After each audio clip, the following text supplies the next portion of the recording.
Hello friends, कैसे हो? बढ़िया। आज का जो सेशन है उसके अंदर आपका चैप्टर 3 जो है उसका पूरा थ्योरी पार्ट कंप्लीट हो जाएगा। तो जनरली आज के सेशन जो है वो थोड़ा छोटा रहेगा ताकि उसके अंदर हमें सिर्फ थ्योरी का डिस्कशन करना है, उसको ख़त्म करेंगे और उसके बाद उसके पार्ट 2 के जो न्यूमेरिकल्स है, प्रैक्टिस के लिए है, उसका थोड़ा सा हम डिस्कशन में लेंगे। And then after we move part 2 और पार्ट 4 यानी प्रॉब्लम्स फॉर प्रैक्टिस और एनसीईआरटी के जो क्वेश्चंस है उसको हम यहाँ पे देखते जाएंगे। ओके, तो देखिए हमने जो लास्ट टाइम डिस्कस किया था उसमें लास्ट में मैंने आपको बताया था कि कुछ क्वेश्चंस आपको खुद को ट्राई करने, that is about the graph जो हम ऑलरेडी कर चुके हैं। फिर भी यहाँ पे हम इस लेक्चर का भी स्टार्टिंग जो है वो उसी ग्राफ से करते हैं जहाँ पे हमने छोड़ा था।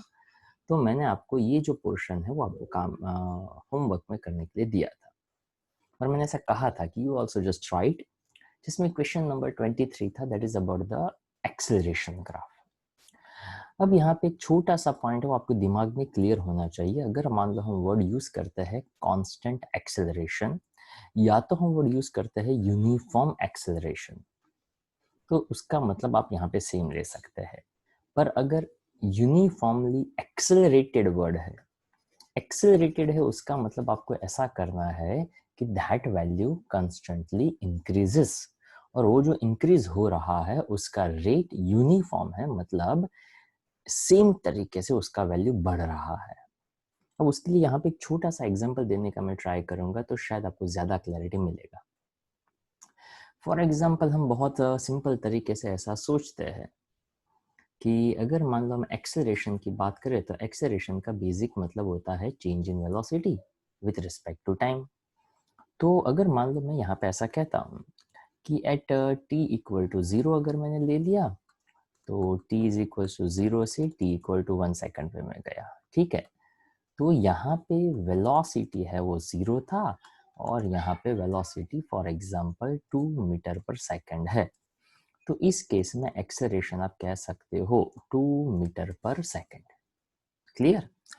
अब मान लो मैं ऐसा कहता हूँ t is equals to 2 second. Okay, उस टाइम पे वेलोसिटी जो है वो फॉर एग्जांपल मैंने कहा बना 5 मीटर पर सेकेंड। तो उस टाइम के लिए एक्सेलरेशन क्या बनेगा, तो कि 5 माइनस 2 बाई 1 सेकेंड, ताकि डिफरेंस तो 1 सेकेंड का है, वो बनता है 3 मीटर पर सेकेंड। अब मान लो वेलोसिटी बन रहा है, अब मान लो मैंने यहाँ पे कह दिया 9 मीटर पर सेकेंड, तो एट दैट टाइम एक्सेलरेशन ऐसा बन जाएगा 9 minus 5 by again 1 second, 9 minus 5 that is 4 metre पर सेकेंड। अगर मैं ऐसा कहता हूँ वेलोसिटी एट 1 मोर सेकेंड और 9 के बाद सीधा मान लो मैं उसको यहाँ पे बढ़ाता हूँ 9 प्लस 4 दैट इज 13 और 13 प्लस 1 दैट इज 14 मीटर पर सेकेंड, ठीक है। ये मैंने 14 मीटर पर सेकेंड ले लिया, ठीक है। तो उस टाइम पे एक्सेलरेशन क्या बनेगा, तो कि वो बनेगा 14 माइनस 9 डिवाइड बाय 1, तो दैट बिकम्स 5 मीटर पर second. Now if you observe it कि वेलोसिटी कैसा हुआ, तो क्या अगर मैं वेलोसिटी का सिंपल डेटा लिखूं, टाइम तो हर वक्त एक एक सेकंड ही बना, पर अगर मान लो मैं यहाँ पे वेलोसिटी के लिखता जाऊं तो वेलोसिटी का पहला जो वैल्यू बना, वेलोसिटी पहला बनता था 0, उसके बाद दूसरा वेलोसिटी बना 2 मीटर पर सेकंड, उसके बाद तीसरा वेलोसिटी बना, वैसे यहाँ से वो v2 v3 आप समझिएगा, तो इसको मैं v0 कह दूँ, इसको मैं v1 कह दूँ, इसको मैं v2 कह दूँ, तो आप इसके साथ डायरेक्ट कंपेयर कर सकते हैं। दैट इज 5 मीटर पर सेकेंड, v3 बनता है 9 मीटर पर सेकेंड, v4 बना 14 मीटर पर सेकेंड। तो क्या ये वेलोसिटी सेम तरीके से बढ़ा, तो क्या नहीं, वेलोसिटी सेम तरीके से नहीं बढ़ा। पहले में 2 इंक्रीज हुआ, दूसरे में 3, चौथे में 4, देन 5, ऐसा बढ़ा। But if you think about acceleration, तो एक्सेलरेशन भी कैसे बढ़ा, तो क्या एक्सेलरेशन यूनिफॉर्मली बढ़ा। हर सेकंड पे एक्सेलरेशन एक एक एक एक एक बढ़ता गया। पहले acceleration 2 metre per, sorry there is a small printing mistake, acceleration metre per second square रहेगा और metre per second square and again metre per second square and again here also metre per second square. Okay, that's a small mistake, sorry. तो acceleration है वो 2 metre per second square, 3 metre per second square, 4 metre per second square, 5 metre per second square, मतलब acceleration भी continuously बढ़ता गया। अब उस case में अगर देखा जाए तो वेलोसिटी कैसे बढ़ा, तो कि वेलोसिटी 2, 5, 9, 14 ऐसे बढ़ता गया, अंडरस्टैंड। और उस केस में डिस्टेंस कैसा ट्रैवल करता, तो डिस्टेंस जो है वो भी ऐसे कर्व फॉर्म में आगे बढ़ता, ऐसा आप सोच सकते। अगर मान लो मैं ऐसा कहता हूँ कि हर वक्त एक्सेलरेशन 2 मीटर पर सेकंड है, तो देखो अगर हर वक्त मुझे एक्सेलरेशन 2 मीटर पर सेकंड रखना होता, तो यहाँ पे जो वेलोसिटी बढ़ रहा है ना 0 से 2, उसके बाद वो 4 होता, वो 6 होता, वो 8 होता, तो हर वक्त एक्सेलरेशन कैसा रहता, कांस्टेंट रहता, फिर भी वेलोसिटी तो क्या हो रहा है, बढ़ रहा है। I hope you understand my point. तो उस टाइप के किस्से के लिए, मतलब वेलोसिटी 2, 4, 6, 8 ऐसा होता ना, तो उसके लिए आपका ग्राफ इसके जैसा बनता, ये ऐसा बताता है एक्सेलरेशन कांस्टेंट रहा, ठीक है। पर यहाँ पे अभी जो डेटा लिखा हुआ है उसमें एक्सेलरेशन बढ़ रहा है, that is called as a accelerated. और वो भी कैसे बढ़ रहा है, तो कि यूनिफॉर्मली एक्सेलरेटेड, रैंडमली नहीं बढ़ रहा है, एक एक एक एक के ऑर्डर में बढ़ा। अगर मान लो मैं यहाँ पे रैंडमली बढ़ाता, जैसे कि मैं यहाँ पे जो 5, 9, 14 है ना, वो रेगुलर ऑर्डर में बढ़ा, जैसे कि 2 एक्सेलरेशन का 3 बना, 3 का 4 बना, 4 का बाय बना। अगर मान लो मैं यहाँ पे रैंडमली लेता, रैंडमली मतलब कैसा, तो क्या acceleration 2 metre per second square से एक्सेलरेशन बना 5 metre per second square directly, उसके बाद सीधा बना 7 मीटर पर सेकंड स्क्वायर, उसके बाद मान लो बना 12 मीटर पर सेकंड स्क्वायर, मतलब एक्सेलरेशन बढ़ रहा है, एक्सेलरेशन बढ़ रहा है, कोई स्पेसिफिक मैनर में नहीं बढ़ रहा है, जैसी मन मर्जी हुई वैसे वो बढ़ता गया। I hope you understand my point. तो उसको सिर्फ कहेंगे एक्सेलरेटेड मोशन, वो यूनिफॉर्मली बढ़ा ऐसा आप नहीं कह सकते, ओके। तो ये जो पोर्शन है उसको अच्छी तरह से रिवाइज करेंगे तो आपको पता चल जाएगा कि हम क्या कहना चाहते हैं, ठीक है। चलो, आफ्टर दैट ये जो ग्राफ था वो एक्सेलरेशन वर्सेस टाइम का ग्राफ था, और ये जो ग्राफ है वो अभी जो मैंने डेटा लिखा था ना, एक्सेलरेशन हर सेकंड पे, पहली सेकंड पे 2, देन 3, देन 4, देन 5, तो देख सकते हैं यहाँ पे ये जो ग्राफ है ना वो उसके लिए परफेक्टली सेट हुआ, हर सेकंड में एक एक एक एक एक एक एक्सेलरेशन बढ़ता गया। So when the acceleration of a body increases uniformly with time, uniformly बढ़ना मतलब सेम मैनर में बढ़ना, ऐसा आप कह सकते हैं, ठीक है। अब यहाँ पे ये थोड़ा अजीब सा ग्राफ दिया, थोड़ा अप डाउन वाला ग्राफ दिया, अगर आपने पढ़ा होगा तो शायद पता चला होगा। For a body moving with variable acceleration, variable acceleration मतलब क्या, तो कि कभी बढ़ा कभी कम हुआ, कभी बढ़ा कभी कम हुआ। So for a body moving with variable acceleration, the acceleration versus time graph is a curve that area between, तो आपको पता है, area under the graph of acceleration that gives a velocity, that the time axis gives the change in velocity, ऐसा भी कह सकते हैं। तो देखो, change in velocity is equal to area of 1 minus area of 2, क्यों ऐसा कहा, तो कि 1 और 3 ऐड किए ताकि वो पॉजिटिव डायरेक्शन में था, 2 वाला डाउनवर्ड डायरेक्शन में था, इसलिए उसको वहां पे सबट्रैक्ट कर दिया, सिंपल साइड ए लेना था, ठीक है। अब यहाँ पे जो 24 नंबर का और इस चैप्टर का लास्ट क्वेश्चन है, वैसे यही सेम क्वेश्चन आप फिर से पढ़ेंगे चैप्टर 4 के अंदर। तो देखिए यहाँ पे दिया हुआ है डिफाइन रिलेटिव वेलोसिटी, ओके। तो अब यहाँ पे इसको अच्छी तरह से समझने का ट्राई करिएगा। रिलेटिव वेलोसिटी मतलब वेलोसिटी का रिलेटिव ऐसा समझना नहीं है, रिलेटिव वेलोसिटी का मतलब समझना है velocity of one vehicle with respect to another. उसको समझने के लिए एक बहुत छोटा सा सिंपल सा एग्जांपल हम देते हैं कि अगर मान लो हम ऐसा यहाँ पे सोचें कि अगर मान लो कोई एक बंदा जो है, ओके, यहाँ पे हम उसको समझने का ट्राई करता है कैसे ये काम कर सकता है, ठीक है। तो चलो देखते हैं यहाँ पे सिंपल सा पहला पॉइंट। अगर मान लो हम रिलेटिव वेलोसिटी की बात करें, तो फॉर रिलेटिव वेलोसिटी हमें यहाँ पे ऐसा समझाया जाता है कि अगर मान लो हमारे पास दो अलग अलग व्हीकल है, ध्यान से सुनिएगा और समझने का ट्राई करिएगा। मैंने कहा वेलोसिटी ऑफ बस वो है 60 किलोमीटर पर आवर, ठीक है, और वेलोसिटी ऑफ कार जो है वो है 80 किलोमीटर पर आवर, ओके, तो दोनों पैरेलल सेम ट्रैक पे जा रहा है। ऑफ कोर्स कार का स्पीड ज्यादा है, बस का स्पीड थोड़ा कम है। अगर मान लो आप बस में बैठे हैं तो velocity of bus, okay, with respect to car, तो उसका मतलब ये होगा velocity of bus minus velocity of car. तो आपको ऐसा फील होगा कि आपका स्पीड 20 किलोमीटर पर आवर जितना कम है, ताकि आप बस में बैठे हैं। पर अगर मान लो मैं ऐसा कहता हूँ velocity of car with respect to bus, तो उस केस में हम ऐसा समझते कि velocity of car minus velocity of bus हम प्लस समझते +20 किलोमीटर पर आवर। अंडरस्टैंड? तो यहाँ पे दोनों का आइडिया क्लियर होना चाहिए। तो यहाँ पे जो हमने समझा कि बस विथ रिस्पेक्ट टू कार है, तो अगर हम बस में जा रहे हैं तो हमें लगेगा कि हमारा स्पीड कम है। कितना कम है? 20 किलोमीटर पर आवर जितना। अगर आप कार में है तो आपको ऐसा फील आएगा कि आपका स्पीड ज्यादा है, और वो भी सिर्फ कितना?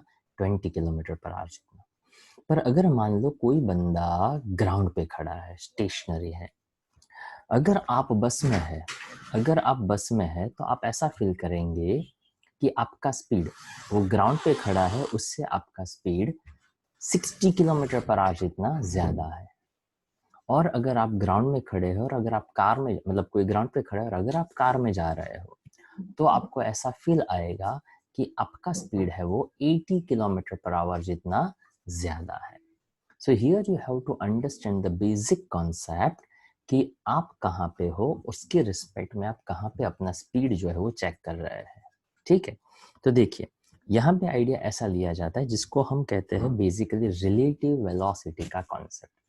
मान लीजिए कि ऐसा एक सिचुएशन है कि आप कोई स्टेशन पे खड़े हैं, ठीक है, ये आप है ऐसा मान लीजिए, ये कोई स्टेशन है। ओके, अगर मान लो हम यहाँ पे ऐसा कहते हैं कि आप कोई स्टेशन पे खड़े हैं, मान लीजिए कि ये एक ट्रेन है। ओके, तो यहाँ पे जनरली हम ऐसा कहते हैं, यहाँ पे हम ऐसा जनरली समझते हैं कि अगर हम प्लेटफॉर्म पे खड़े हैं और ट्रेन आ रहा है, तो हम ऐसा कहेंगे कि कहीं से ट्रेन आया, because you are on the platform. पर अगर आप ट्रेन में बैठे हैं तो आपका स्टेटमेंट चेंज हो जाएगा और आप ऐसा कहोगे कि अभी अभी वो प्लेटफॉर्म या तो वो स्टेशन आया। Okay, if you notice that कि अगर मान लो आप कहीं से आ रहे हो और आधे घंटे में अगर अहमदाबाद आप पहुंचने वाले हो, तो आपका स्टेटमेंट ऐसा होता है कि भाई बस आधे घंटे में अहमदाबाद आएगा। अहमदाबाद कहीं आता नहीं है, हम अहमदाबाद की ओर जाते हैं। फिर भी हमारा स्टेटमेंट ऐसा होता है कि बस अभी आधे घंटे में ही अहमदाबाद आएगा। क्यों हम ऐसा कहते हैं? Because we are in the moving train, और हमारे लिए वो मूविंग ट्रेन, हमारे लिए वो स्टेशनरी है। बिकॉज आपके रिस्पेक्ट में आपके आजू बाजू के जो पैसेंजर्स है वो स्टेशनरी आपको लग रहा है, एंड यू फील दैट कि अगर आप बाहर देखते हो विंडो से तो यू फील दैट कि ग्राउंड कहीं पे पीछे जा रहा है। ओके, बट एग्जैक्टली होता क्या है, ग्राउंड वहीं का वहीं है, आप कहीं आगे जा रहे हैं, पर आपको ऐसा लग रहा है कि ग्राउंड कहीं पीछे जा रहा है, just because of that you are in another frame of reference. अगर मान लो आप प्लेटफॉर्म पे है तो आपका स्टेटमेंट चेंज हो जाता है, आप ऐसा कहते हो कि अभी ट्रेन आया।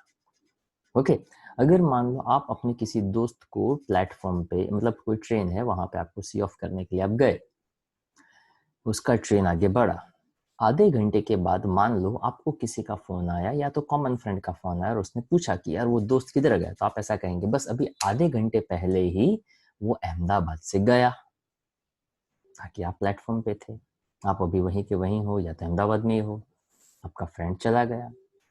मान लो एट द सेम टाइम उसको भी किसी और कॉमन फ्रेंड का फोन आया और वो आपके बारे में पूछ रहा है, तो ट्रेन में बैठा हुआ आपका फ्रेंड क्या कहेगा बताए? बस यार अभी आधे घंटे पहले ही वो गया। वो कहीं नहीं गया भाई, तू आगे बढ़ गया। पर उसका स्टेटमेंट क्यों ऐसा बना? ताकि वो जिस गाड़ी में बैठा है वो ग्राउंड वहीं का वहीं रहा, गाड़ी आगे बढ़ गया, तो उसको ऐसा फील आया कि मैं जिस गाड़ी में बैठा हूं वहां से ग्राउंड कहीं पीछे छूटता गया. It's a concept of relative velocity. Velocity of one vehicle with respect to another one. When they are moving in the same direction, तो यहाँ पे देखिए वहां पे जो कॉन्सेप्ट लिया गया है वो दोनों के सब्ट्रैक्शन का लिया गया है. When they are approaching each other, मतलब जब एक दूसरे के आमने सामने आएंगे. ओके. और वैसा हम काफी बार ऐसा देखते हैं कि अगर मान लो एक कार इस साइड से आ रहा है, दूसरा कार इस साइड से आ रहा है, दोनों कार एक दूसरे के आमने सामने आ रहे हैं, तो उसका रिलेटिव वेलोसिटी बढ़ जाए, मतलब उसके टकराने की पॉसिबिलिटी बहुत बढ़ जाती है, ताकि उसका रिलेटिव वेलोसिटी एड अप हो रहा है. जनरली ये जो कॉन्सेप्ट है वो हम जनरली देखते हैं, for example velocity of thief car with respect to police car. तो velocity of thief car with minus velocity of police car, अगर vt माइनस vp करता हूं और इसका मतलब आ रहा है -20, तो इसका मतलब क्या करेंगे? तो बहुत सिंपल सी बात करेंगे कि अगर इसका आंसर नेगेटिव आ रहा है, vt माइनस vp नेगेटिव हुआ, यानी vt का स्पीड कम है, vp का ज्यादा है, तो चोर का कार का स्पीड कम है और पुलिस का स्पीड ज्यादा है. अंडरस्टैंड? पर जनरली ऐसा होता ही नहीं है ना, वो तो पॉजिटिव होता है, ताकि चोर की जो कार है उसका स्पीड जनरली ज्यादा ही होता है, ताकि उसको भागना है. ओके. और पुलिस की कार का स्पीड से कम होता है, तो vt minus vp generally positive ही होता है. But it is possible positive, या जो आप नेगेटिव कह रहे हैं, कि वो कब होगा? तो कि when they are approaching each other. मान लो चोर को पता ही नहीं कि सामने से पुलिस आ रही है, तो ग्रेजुअली दोनों का स्पीड जो है वो बढ़ रहा है, तो चोर है वो हो सके उतना जल्द से जल्द पुलिस की ओर बढ़ रहा है. But when they are in the same direction, police पीछे है, चोर आगे है, जनरल केस में, तो चोर की कार का स्पीड ज्यादा है. अगर मान लो स्पीड बढ़ाता ही जाएगा, तो उसका मतलब ये कि वो पुलिस के हाथों से दूर होता जाएगा. अगर पुलिस उसको पकड़ना चाहती तो उसको अपना स्पीड क्या करना पड़ेगा? बढ़ाना पड़ेगा. Understand my point? तो उसी चीज को यहाँ पे एक सिंपल तरीके से समझाने का ट्राई किया है. ओके. तो देखिए यहाँ पे ऐसा दिया है कि अगर मान लो हम यहाँ पे दो अलग अलग सिचुएशंस कंसिडर करते हैं, तो सबसे पहले उसने बताया the relative velocity of an object of two with respect to one. यानी यहाँ पे आप ऐसा कर सकते हैं, देखिए the relative velocity of an object 2 with respect to object 1 when both are in motion is the time rate of change of its position of object 2 with respect to 1. यानी क्या? तो कि सेकंड ऑब्जेक्ट का position first के respect में कहाँ है, उसको कहते हैं relative velocity of 2 with respect to 1. Okay. अब ध्यान से सुनिएगा. अगर मान लो मैं ऐसा कहता हूँ यहाँ पे एक ट्रेन है. ओके. वो इस डायरेक्शन में जा रहा है. यहाँ पे एक दूसरा ट्रेन है, वो भी इसी डायरेक्शन में जा रहा है. ओके. अब ये ट्रेन कब टकराए? When they are on the same track. Okay. ये दोनों ट्रेन का कोलिजन कब होगा? अगर आगे वाले का स्पीड ज्यादा होगा तो कोलिजन होगा? तो क्या? डेफिनेटली नहीं होगा. क्यों नहीं होगा? तो क्या आगे वाले का स्पीड ज्यादा है और वो तो आगे आगे आगे बढ़ ही रहा है. ठीक है. आगे वाले का स्पीड कम हो और पीछे वाले का स्पीड ज्यादा हो, तब दोनों टकराएंगे. पर अगर मान लो मैं ऐसा कहता हूँ कि दोनों ट्रेन के बीच का डिस्टेंस, फॉर एग्जांपल मैं ऐसा कहता हूँ दोनों के ट्रेन के बीच में फॉर एग्जांपल 1 किलोमीटर जितना डिस्टेंस है. ओके. दोनों ट्रेन के बीच में 1 किलोमीटर जितना डिस्टेंस है और दोनों का स्पीड 60 किलोमीटर पर आ रहा है कांस्टेंट. तो क्या वो दोनों टकराएंगे? तो क्या नहीं टकराएंगे. क्यों नहीं टकराएंगे? क्योंकि दोनों के बीच का डिस्टेंस 1 किलोमीटर है, दोनों का स्पीड 60 किलोमीटर पर आ रहा है, दोनों ट्रेन सेम डिस्टेंस ही ट्रैवल कर रहा है. पहला ट्रेन रुका तो मान लो दूसरा ट्रेन भी रुका, पहला चला तो मान लो दूसरा भी चला.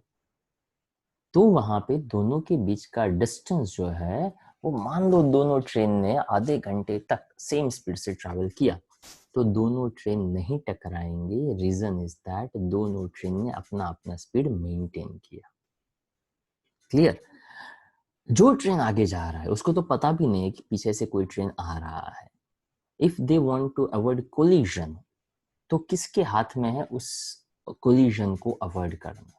तो कि डेफिनेटली जो ट्रेन पीछे आ रहा है, ताकि आगे वाले को तो शायद पता भी नहीं है कि कोई ट्रेन पीछे से आ रहा है। तो पीछे जो ट्रेन आ रहा है उसको क्या करना पड़ेगा? अपना स्पीड कम करना पड़ेगा। वो कंट्रोल करेगा तो ही वो आगे वाले के साथ नहीं टकराएगा। I hope it's clear. हाँ, आप ऐसा कहोगे कि भाई आगे का ट्रेन है वो फुल स्पीड बढ़ाए, अपना स्पीड बढ़ाए, तो भी तो कोलिजन अवॉइड हो सकता है, कोई प्रॉब्लम नहीं है।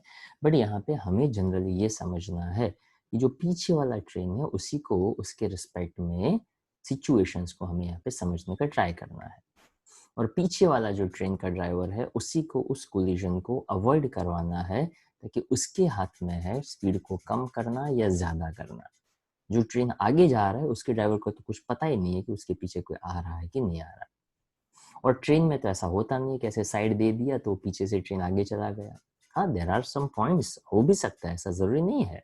ओके, पर वहां पे वेट करना पड़ता है ऐसे कोई एक जगह आने का जहां पे उसको, यानी आगे वाले ट्रेन के ड्राइवर को ऐसा कोई मौका मिले कि वो पीछे वाली ट्रेन को आगे जाने दे सके। ओके, तो यहाँ पे अपना किस्सा बहुत ही सिंपल सा है रिलेटिव वेलोसिटी को लेकर, कि हमें समझना ये है कि इनिशियल, देखो अब यहाँ पे मैं कुछ उसके पॉइंट्स की बात करता हूँ, जो दो वेलोसिटी का डिफरेंस लिया ना उसकी हम बात करते हैं। देखिए यहाँ पे ऐसा दिया हुआ है, एक सेकेंड, देखो यहाँ पे एक ऐसा पॉइंट दिया हुआ है, बहुत सिंपल सा पॉइंट है, ध्यान से देखिएगा, 100% पता चल ही जाएगा। देखो यहाँ पे इसने बताया कि object 1 and 2 moving along the same direction with the constant velocity v1 and v2। Okay, तो position of first one x is a position. Initially दोनों ट्रेन के बीच का कोई ना कोई फिक्स पोजीशन है, तो x1t या तो x1 ऑफ t यानी क्या, पहली ट्रेन का position that changes with respect to time, which is equals to initially वो कहाँ पे था। तो इनिशियल पोजीशंस को कैसे डिनोट करते हैं, तो कि x1 ऑफ 0 यानी पहली ऑब्जेक्ट का पोजीशन एट 0 टाइम, यानी जब ऑब्जर्व किया तब, and that moving in the same direction with the velocity v1t। Velocity into time भी तो डिस्टेंस होता है। तो आइडिया ऐसा लगाना है कि पहला व्हीकल कितना डिस्टेंस ट्रैवल करेगा वो डिपेंड करता है उसका इनिशियल पोजीशन क्या था। ठीक है, दूसरा व्हीकल भी कितना डिस्टेंस ट्रैवल करेगा वो भी मैटर करता है, उसका इनिशियल पोजीशन क्या था। इसको आप एक और प्रैक्टिकल एग्जांपल से समझ सकते हैं कि मान लो मैंने ऐसा कहा, दो दोस्त है, ओके, दोनों को मान लो आफ्टर 5 years वो कोई एक पोजीशन पे पहुंचे। दोनों ने बिजनेस स्टार्ट किया था, एक ने बिजनेस 5 लाख से चालू किया था और वो 50 लाख पे पहुंचा। दूसरे ने बिजनेस है वो 5 करोड़ से चालू किया था और वो भी 50 लाख पे पहुंचा। ओके, तो किसने अच्छा बिजनेस किया? दोनों 50 लाख पे पहुंचे हैं, तो क्या ऑफ कोर्स आप कहोगे पहले वाला। क्यों? क्योंकि पहले वाले ने अपना जर्नी 5 लाख से शुरू किया था और वो 50 लाख पे पहुंचा, मतलब वो प्रोग्रेसिव हुआ। दूसरे वाले ने कहां से स्टार्ट किया था? 5 करोड़ से स्टार्ट किया था और वो कहाँ पहुंचा? 50 लाख पे पहुंचा। मतलब वहां पे हम ऐसा कह सकते हैं कि बाय द टाइम दूसरे वाले ने लॉस किया तब जाकर उसका स्पीड कम हुआ होगा, उसका प्रोग्रेस कम हुआ होगा और वो 50 लाख पे पहुंचा। पहले वाला है उसने अपना स्पीड बढ़ाया होगा। अब इसको हम थोड़ा पॉजिटिव वे में लेते हैं कि अगर मान लो एक बंदा है, उसने 1 लाख से स्टार्ट किया, उसको 50 लाख पे पहुंचना है। दूसरा बंदा है जिसने 10 लाख से स्टार्ट किया, उसको भी 50 लाख पे पहुंचना है। तो किसको स्पीड ज्यादा रखना पड़ेगा, किसको बिजनेस में हार्डवर्क ज्यादा करना पड़ेगा, या तो ऐसा कहो कि किसको थोड़ा ज्यादा काम करना पड़ेगा? तो क्या ऑफकोर्स पहले वाले को। क्यों? क्योंकि उसका इनिशियल जो है वो कम है, टारगेट दोनों का सेम है। ठीक है, अब ये एग्जाम्पल को ध्यान में रखते हुए आप यहाँ पे देखते जाइए। पहले का final position after T time, दूसरे का final position again after T time, time दोनों में सेम लिया, दोनों ने अपना अपना स्पीड लिया v1t एंड v2t। अब मैं दोनों का सब्ट्रैक्शन लेता हूँ, मतलब final position of second one minus final position of first one, तो x2 माइनस x1। अब दोनों के इनिशियल पोजीशंस का डिफरेंस और दोनों की वेलोसिटी का difference. I hope it's clear. तो देखिए, अब यहाँ पे हमने ऐसा कहा कि अगर मैं यहाँ पे इस बात को, मतलब ये जो पहला इक्वेशन है ना, उस पहले इक्वेशन को अपने दिमाग में रखो और उसके हिसाब से नीचे वाला इक्वेशन में बनाओ। देखो, नीचे वाले इक्वेशन में क्या किया, तो कि दूसरे का फाइनल माइनस दूसरे का इनिशियल, पहले का माइनस पहले का इनिशियल। तो देखिए क्या करना क्या था, तो कि आपको v2 माइनस v1 को सब्जेक्ट ऑफ इक्वेशन बनाना था। अगर आपका थोड़ा बहुत मैथ्स क्लियर है तो भी आपको यहाँ पे पता चल सकता है कि ये जो इक्वेशन आया, देखिए ये इक्वेशन से ये इक्वेशन कैसे आया, तो कि x2t था, उसमें से x2 0 मैंने इस साइड ले लिया, अब x1t तो था ही इधर और x1 0 मैंने इस साइड ले लिया, is equals to v2 minus v1 into two as it is रखा। तो देखो, अगर मैं इस इक्वेशन को एज इट इज रखूं और इसी के जैसा मैं इसको लिखना चाहूं तो x1 0 आगे ले लो, ये वाली वैल्यू पीछे ले लो, तो आपका ये इक्वेशन है वो बन गया। क्लियर। तो अब इस चीज को मैं वर्ड्स दे रहा हूं, कैसे, तो कि 2 में से 2 का डिफरेंस है, तो ये कैसा डिस्प्लेसमेंट है, तो कि displacement of object two final minus initial, उसमें से displacement of object one final minus initial, which is equals to क्या बना, v2 minus v1 into T बना, v2 minus v1 into T, तो अल्टीमेटली वो भी तो डिस्टेंस ही होता है ना। तो देखो उसके हिसाब से रिलेटिव वेलोसिटी का इक्वेशन फॉर्म किया, relative displacement of two with respect to one, ताकि टू की पोजीशंस में से हमने वन की पोजीशंस को सब्ट्रैक्ट किया, which is equals to v2 minus v1 into T.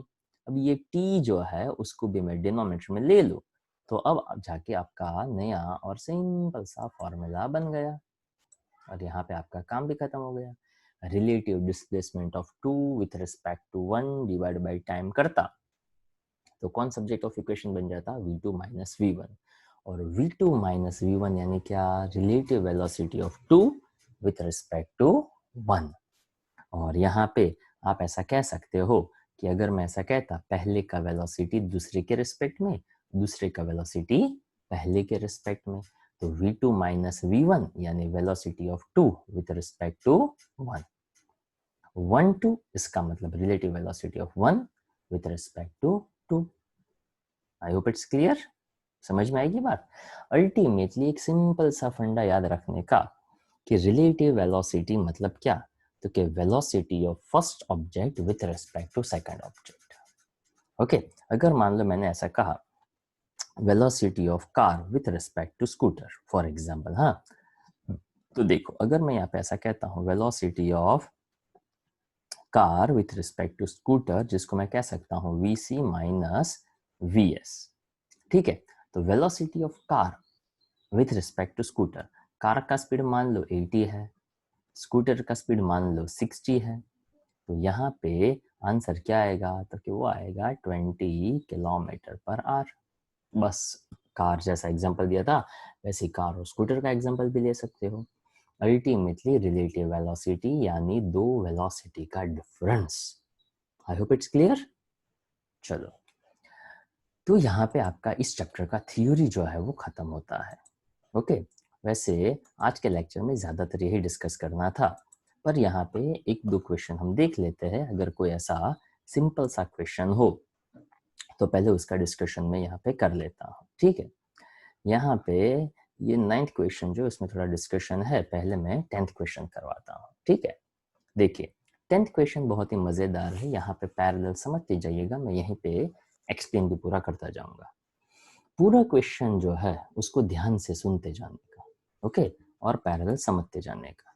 यहाँ पे दिया ऐसा है, a car accelerate from a rest at a constant rate of alpha. Okay, accelerate यानी एक्सेलरेशन का वैल्यू अल्फा जितना है. After which decelerates at a constant rate of beta, मतलब उसके बाद उसका एक्सेलरेशन कम हुआ, नेगेटिव एक्सेलरेशन आया जिसका वैल्यू बीटा है. और यहाँ पे एक वर्ड यूज किया था, car accelerate from rest. From rest यानी उसका इनिशियल वेलोसिटी 0 है. ठीक है. If the total time elapsed is a t second, मतलब अब स्पीड बढ़ने वाला, स्पीड कम होने वाला, मतलब एक्सेलरेशन बढ़ने वाला, एक्सेलरेशन कम होने वाला, उसका टोटल टाइम t है. तो पहली सिचुएशन के लिए अगर मैं t1 टाइम ले लूं, तो दूसरी सिचुएशन के लिए मैं कह सकता हूं t माइनस t1. ध्यान से सुनिएगा कैसे. ओके, ये छोटी छोटी बातें ना वो स्टूडेंट्स है ना वो बहुत सीरियसली ले लेते हैं, इसलिए वो कंफ्यूज हो जाते हैं. देखो, पहली सिचुएशन में क्या मैं ऐसा कह सकता हूं कि इनिशियल वेलोसिटी vi कह दूं या तो u कह दूं, वो 0 है. उस टाइम पे एक्सेलरेशन जो है वो अल्फा कहा, उसके लिए t1 जितना टाइम लगा. ठीक है. दूसरी सिचुएशन आप ऐसा कहेंगे कि उसका इनिशियल वेलोसिटी, मतलब पहले पार्ट का फाइनल वेलोसिटी वो दूसरे पार्ट का इनिशियल वेलोसिटी बनेगा. ओके, तो ये जो है वो सेकंड पार्ट की मैं बात कर रहा हूँ, तो उसके लिए इनिशियल वेलोसिटी यानी पहले का फाइनल. ओके, तब एक्सेलरेशन कितना बना, तो कि डिसेलरेट हुआ है इसलिए माइनस बीटा. और उसके लिए कितना टाइम लगा, तो कि t2 टाइम लगा. ओके, पर भाई टोटल टाइम तो t लगा ना, तो t का मतलब t1 प्लस t2 है कि नहीं है, तो क्या हाँ है. तो क्या मैं t2 की बजाय कहना चाहूँ तो t माइनस t1 यूज कर सकता हूँ, तो क्या हाँ कर सकते हैं.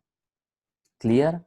तो देखो, पहला इक्वेशन रेडी हुआ, ये वाला v is equals to u plus a t, initial velocity 0, acceleration का वैल्यू अल्फा, तो आपको पहला t1 का वैल्यू मिल गया v बाय अल्फा.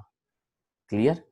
अब यहाँ पे बताया starting with the maximum velocity v, मतलब जब सेकंड हाफ स्टार्ट हुआ तो फर्स्ट हाफ का फाइनल वो सेकंड हाफ का इनिशियल वेलोसिटी बनता है. ताकि मान लो ये व्हीकल यहाँ से ऐसे जा रहा था, ठीक है, यहाँ से लेकर यहाँ तक ये 0 पे था, यहाँ पे मान लो फिर 40 है. जैसे ही 40 पे पहुंचा उसने ब्रेक लगाना चालू किया, मतलब उसने अपना स्पीड कम किया. तो सेकंड हाफ के लिए फर्स्ट हाफ का फाइनल वो सेकंड हाफ का इनिशियल वेलोसिटी बन गया. जब ब्रेक लगाना चालू किया तब जो वेलोसिटी था वो यहाँ के लिए v बन गया. And car decelerate with the constant rate beta, और टाइम बता दिया ना t माइनस t1. क्लियर. तो देखो, तो आपको ये इक्वेशन मिल गया. फाइनल वेलोसिटी 0 बिकॉज ब्रेक लगा दिया, वो रुक गया, वहां वेलोसिटी 0 हो गया. तो v minus beta into T minus t1 कह दिया, तो मुझे t माइनस t1 का वैल्यू मिल गया.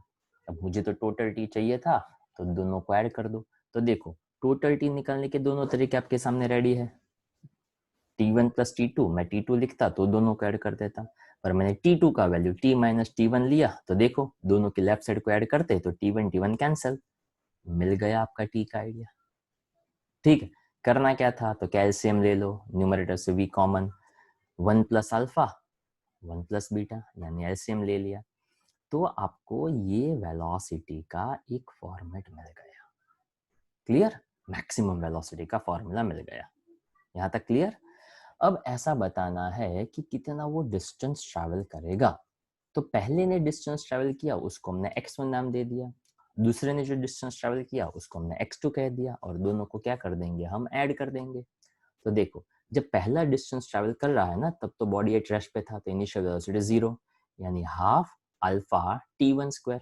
तो देखो आपके पास t1 का वैल्यू था v बाय अल्फा, ध्यान से देखते जाइएगा. हाँ, तो t1 का स्क्वायर यानी v square by alpha square, alpha alpha cancel, तो ये हो गया आपका पहला पोजीशन. दूसरे के लिए कितना टाइम, तो कि t माइनस t1 नाम दिया है हमने. ओके, यहाँ पे छोटा सा करेक्शन है, हाँ, कि t माइनस t2 ऐसा तो कोई टर्म ही नहीं था, t माइनस t1 ही लेना है. पर जब दूसरे डिस्टेंस की हम बात कर रहे हैं तब उसका इनिशियल वेलोसिटी v जितना है जो पहले का फाइनल था. टाइम t2 जितना था, पर t2 की बजाय ये t माइनस t1 समझना है भाई, अच्छी तरह से देखिएगा. t माइनस t1 इधर भी आएगा t minus t1, but decelerate हुआ इसलिए माइनस साइन आया. अब क्या करेंगे, t माइनस t1 का वैल्यू देखो, t माइनस t1 का वैल्यू क्या है, v बाई बीटा, लगा दिया v बाई बीटा का स्क्वायर कर दिया, बीटा बीटा कैंसिल हो गया, तो क्या बचता है, v स्क्वायर बाई बीटा, इधर भी बचता है v स्क्वायर बाई बीटा, पर इसके आगे है हाफ, तो 1 माइनस हाफ यानी क्या बचा, हाफ बचा। बस रेडी हो गया x1 और x2, तो x1 x2 को ऐड कर दो। अब ऐड करने के बाद यहाँ पे ये आपका आंसर खत्म हो जाता है। बट ये जो दो स्टेप्स है वो दो स्टेप्स किस बात को लेकर है, तो कि मुझे आंसर v के टर्म में नहीं, पर मुझे आंसर t और अल्फा बीटा के टर्म में चाहिए। आई रिपीट, आंसर यहाँ पे खत्म ही हो जाता है, पर मुझे आंसर अल्फा बीटा के टर्म में चाहिए। तो क्या करने का, तो कि यहाँ पे जो v का वैल्यू मिला था ना, alpha beta upon alpha plus beta, उस वैल्यू को यहाँ पे स्क्वायर करके जोड़ दिया। आई होप समझ में आएगा। ठीक है, तो आज के लिए भी बहुत छोटा सा होमवर्क है आपके सामने, ओके, पर इसमें मैं थोड़ा सा ऐड कर रहा हूँ। ठीक है, होमवर्क में क्या क्या करना है, तो कि होमवर्क में आप करेंगे पार्ट 1, ओके, पार्ट 1 जो है उसका लिखेंगे, आप दोनों क्वेश्चंस लिखेंगे। हाँ, फिर से आप लिखेंगे क्वेश्चन नंबर 23 पार्ट 1 से, क्वेश्चन 23 एंड 24, दोनों क्वेश्चंस 2 बार लिखेंगे। और पार्ट 2 जो है, पार्ट 2 से एक क्वेश्चन प्रैक्टिस के लिए लिखेंगे, that is question number 4। Okay, question number 4 is very important. Question number 4 के बाद आप लिखेंगे क्वेश्चन नंबर 8, 4, 8, 9 के लिए प्रैक्टिस करेंगे, मतलब 9 भी लिखेंगे और 10 लिखेंगे। ओके, रिपीट कर देता हूँ, वीडियो आप ध्यान से रिपीट करेंगे तो पता चल जाएगा। क्वेश्चन नंबर 10, 9, ओके, 10, 9, ये वाला 8 और ये 4, इतने लिखेंगे पार्ट 2 से। Clear idea? चलो, अभी का लेक्चर यहाँ तक रखते हैं। ठीक है, नेक्स्ट लेक्चर में अब हम न्यूमेरिकल्स की बातें आगे बढ़ाएंगे। ठीक है, बाय बाय।